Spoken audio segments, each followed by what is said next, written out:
Bonjour.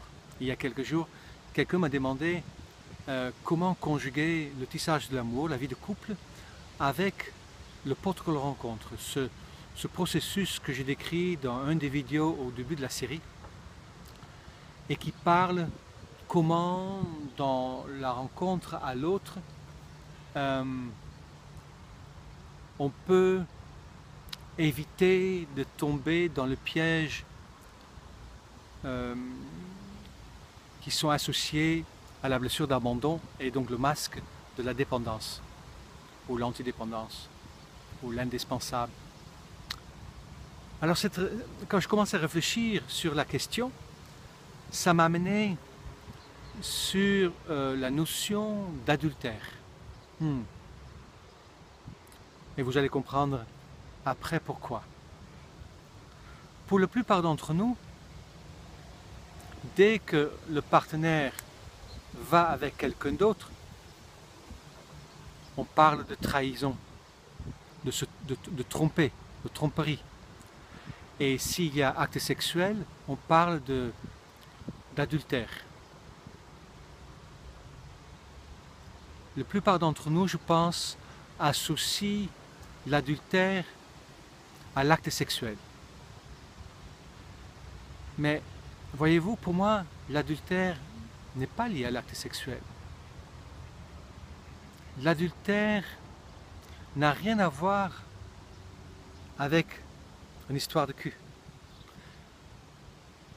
L'adultère, c'est un adultère, d'ailleurs ce n'est qu'un mot assez bizarre en fait, mais l'adultère pour moi, c'est de s'extraire de tissage avec quelqu'un, parce que c'est trop difficile, ou qu'il y a trop de pression, ou parce qu'il y a trop de douleur, s'extraire pour aller décompresser, soulager la douleur, soulager ses manques avec une autre personne.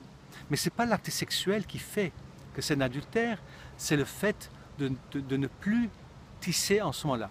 Et il y a pas mal de personnes, je pense, et dans le passé encore plus peut-être, de personnes qui restaient ensemble pour des raisons d'habitude peut-être ou religieux, qui restaient ensemble mais qui vivaient des grands conflits.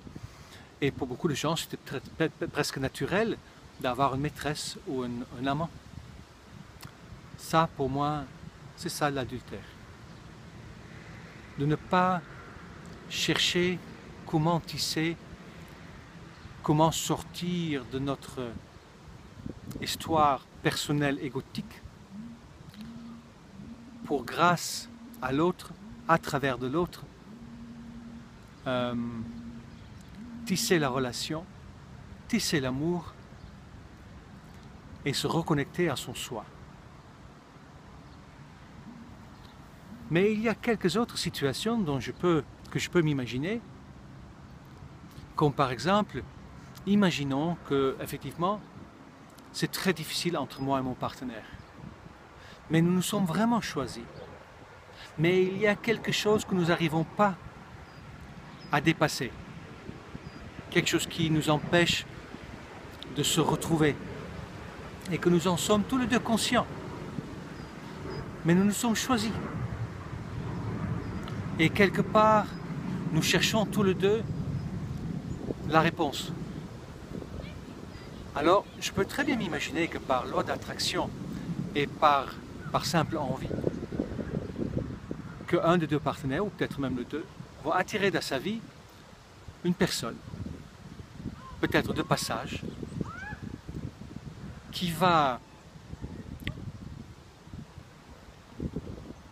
jouer, disons, le rôle d'initiateur, de facilitateur, qui quelque part vient comme en réponse à un appel pour aider à dénouer le nœud, à dépasser ce moment facile. Je peux très bien m'imaginer que mon partenaire ou moi tombons sur une personne comme ça, soyons captivés par cette personne, il y a quelque chose, et que nous passons un certain temps avec cette personne. Un jour, peut-être une semaine, quelques jours. Peut-être pas en permanence, bien évidemment, ça peut être en toute discrétion. Et je peux très bien m'imaginer qu'il y a même relation sexuelle. Dans mon esprit, il y a l'unité, la loi d'attraction et le tissage de l'amour. Est-ce que c'est l'amour réellement? Je ne peux pas considérer ça comme de l'adultère. Si cette chose, cet acte, ce vécu est vécu comme une initiation et que le choix des deux partenaires sont toujours restés clairs et nets et que peut-être ils en parlent de cette situation entre eux, dans ce cas-là, pour moi, il n'y a pas adultère. Dans ce cas-là, il y a initiation et cette personne est peut-être venue juste pour permettre aux deux partenaires de mieux se retrouver. Pour beaucoup d'entre nous, ça aussi c'est adultère. Pour moi, non. Même si ça fait mal à mon ego, même si ça fait mal à ma personne et que je peux en prendre quand même un coup. Une autre situation que je peux m'imaginer, c'est que, imagine que réellement mon couple touche à sa fin, mais que je ne le sais pas, et que mon partenaire ne le sait pas nécessairement non plus, mais qu'il touche à sa fin, et qu'en fait, le partenaire suivant est déjà là. Pourquoi ça se chevaucherait? Mais ça dépend de l'histoire de chacun, et ça peut arriver. Ça peut être que, effectivement, le nouveau partenaire vienne déjà justement pour aider à passer à la phase suivante. Je ne sais pas, il y a plein de scénarios possibles. Mais vous voyez, ça aussi je ne peux pas considérer comme un adultère. C'est inconfortable. Ça peut faire mal, ça peut même faire très mal. Surtout pour le partenaire qui n'a pas le nouveau qui est entré dans sa vie. Mais le fait que c'est douloureux ou que c'est inconfortable, ça ne fait pas de ça nécessairement un adultère. Pour moi, l'adultère est réellement, vraiment pas lié à une histoire sexuelle. C'est lié au fait de s'extirper de l'intention du couple de tisser et d'aller vers l'amour ensemble. Et là où il y a l'amour, l'envie personnelle a, à mon avis, complètement disparu.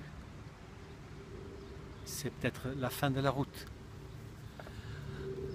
Alors, et quand quelqu'un est célibataire et applique donc le tissage de l'amour et a donc finalement un partenaire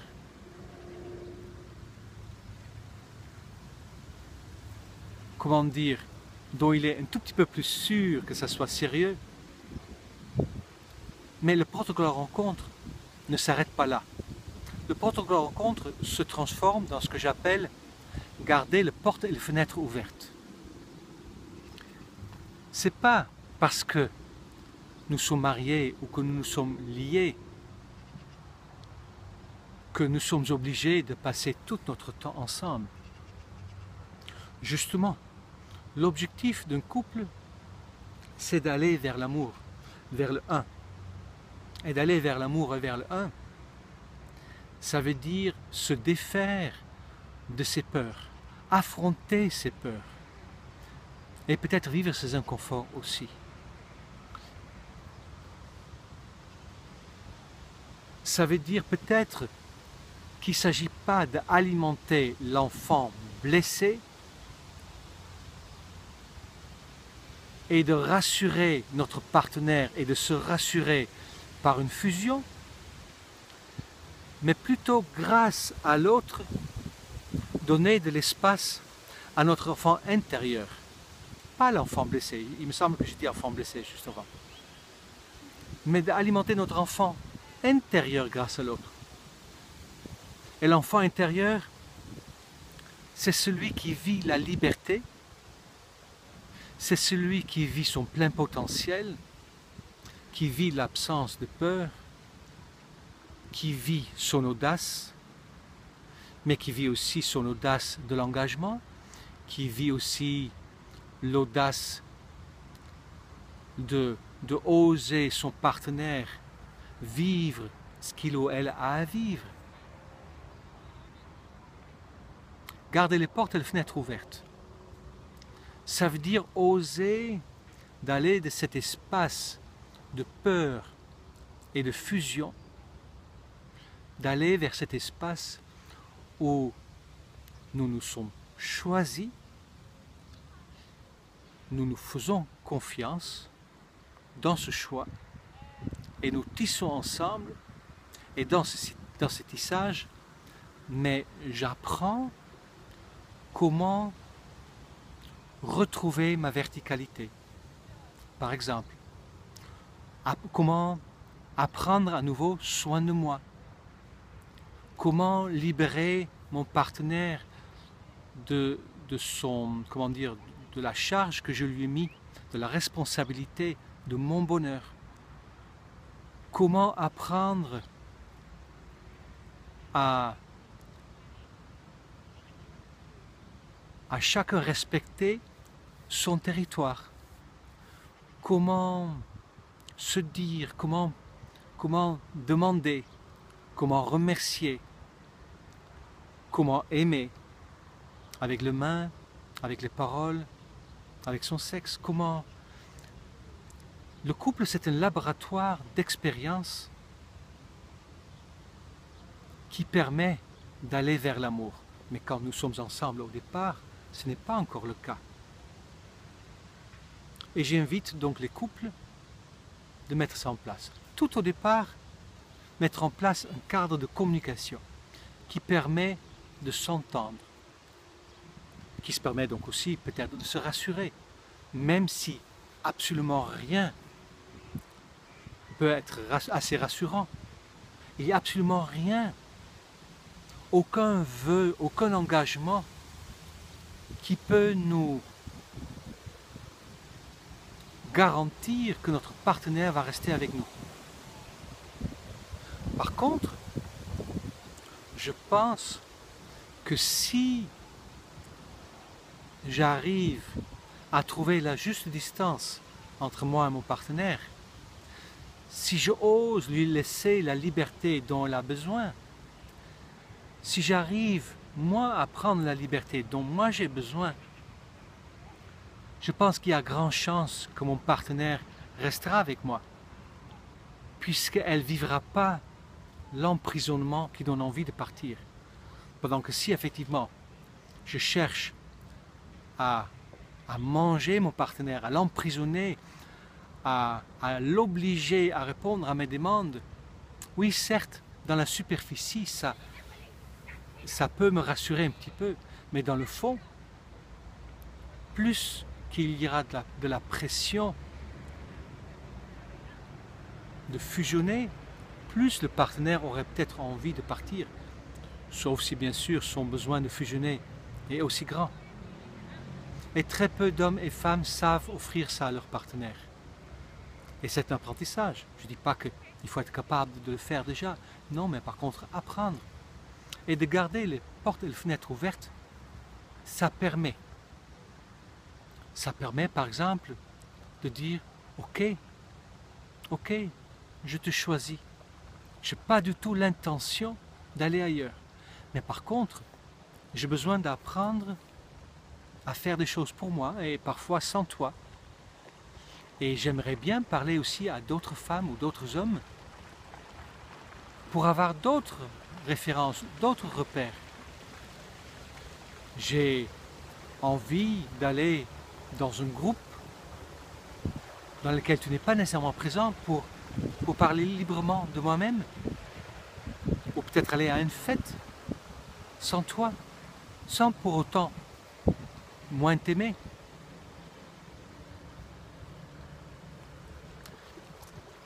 Et ça, c'est pas nécessairement facile à entendre, parce que la plupart d'entre nous entendent ce style de demande comme « je veux plus de toi, je vais chercher ailleurs ». Donc ça demande beaucoup d'honnêteté. Et c'est vrai, d'ouvrir les portes et les fenêtres, c'est prendre un risque énorme, parce que votre partenaire peut en effet trouver, comme je disais tout à l'heure, un initiateur, ou son partenaire suivant, ou justement trouver juste quelqu'un qui le séduit et qu'il entre ou elle entre dans une histoire qui alimente le couple, pas nécessairement comme j'aimerais qu'elle alimente. Je prends des risques énormes en laissant mon partenaire libre. Je prends vraiment le risque de la perdre. Mais si je la laisse pas libre, je la perdrai sûre. Sauf, comme je dis, dans le cas des couples qui sont tellement interdépendants, qui ont quelque part abdiqué. C'est comme ça que je le dis. Il y a certains couples qui pensent aller très bien, et j'espère que c'est le cas, mais il y a pas mal de couples que je vois de cette manière-là, mais qui vivent en fait avec des compromis en permanence. Parce qu'en fait, la peur d'être seul, ou la peur liée à ça, est beaucoup trop grand. Donc c'est plus facile d'accepter parfois l'inacceptable. Et dans ce cas, ça se manifeste plutôt par des disputes ou par des pathologies ou des scénarios effectivement douloureux qui se répètent. Donc, ouvrez les portes et les fenêtres dans votre couple. Créez un cadre de communication. J'en ai fait plein de vidéos là-dessus. Et déterminez la soirée ou les soirées que chacun fait de son côté ce dont il a envie. Et apprenez donc du coup aussi à pas nécessairement harceler votre partenaire avec des questions. Laissez-lui aussi cet espace de dire ce qu'il a envie de dire. Il s'agit toujours, dans ce processus, dans ce protocole de rencontre, cette notion d'ouvrir la porte et les fenêtres, d'aller réparer ses blessures. De ne pas savoir ce que le partenaire fait peut être inconfortable. Mais de vouloir coûte que coûte savoir ce qu'il fait peut être une manifestation de ma blessure, de trahison, avec le contrôlant qui ne peut pas vivre sans savoir ce qui se passe. Donc comprenez que ce style de protocole, de processus, met en lumière des blessures et permet de les réparer si c'est fait en conscience. Voilà. Nous ne pouvons pas garantir quoi que ce soit à notre partenaire. Et tout engagement réciproque ne tient qu'à une file. Et à partir du moment que l'enfant blessé a été, comment dire, pendant un temps nourri, je pense que l'être profond aspire à autre chose. Et le scénario qui nous a, disons, l'attirance qui nous a amené vers l'autre va devenir la source de vouloir échapper le couple. J'espère que vous comprenez ce que je veux dire. Au départ, j'ai besoin peut-être de quelqu'un qui me donne ce que ma mère ne m'a pas donné. Mais une fois que je me trouve dans la situation, et je me trouve dans le même scénario, mais peut-être ce que je reçois m'étouffe. Et j'ai envie d'autre chose. Ce qui explique pourquoi le tomber amoureux, l'envie de combler quelque chose avec l'autre, au bout d'un certain temps, veut prendre place pour autre chose. L'enfant intérieur qui a envie de se manifester. Parce que peut-être aussi nous oublions pendant un temps commencer d'être seuls et d'être ensemble avec cette pression et ces malaises, avec l'oubli, ce que c'est d'être seul. Mais ça nous pousse parfois à bout. Et nous voulons autre chose. Donc si au début d'une relation, on peut instaurer une bonne communication, des échanges pour mieux se connaître, peut-être avec la méthode de l'imago ou la coécoute, la communication non violente. Et à partir de là, on peut tout se dire. Apprendre à se connecter à son enfant intérieur, aussi à son enfant blessé, l'exprimer. Et dès que chez un des deux partenaires, le besoin d'explorer en dehors du couple se fait sentir, mais créer et d'ouvrir les portes et les fenêtres. Ça demande beaucoup de courage. Voilà, c'est ce que je voulais partager, c'est ce que je voulais partager avec vous. Je vous souhaite une très très belle journée et un bon tissage de l'amour. À très bientôt.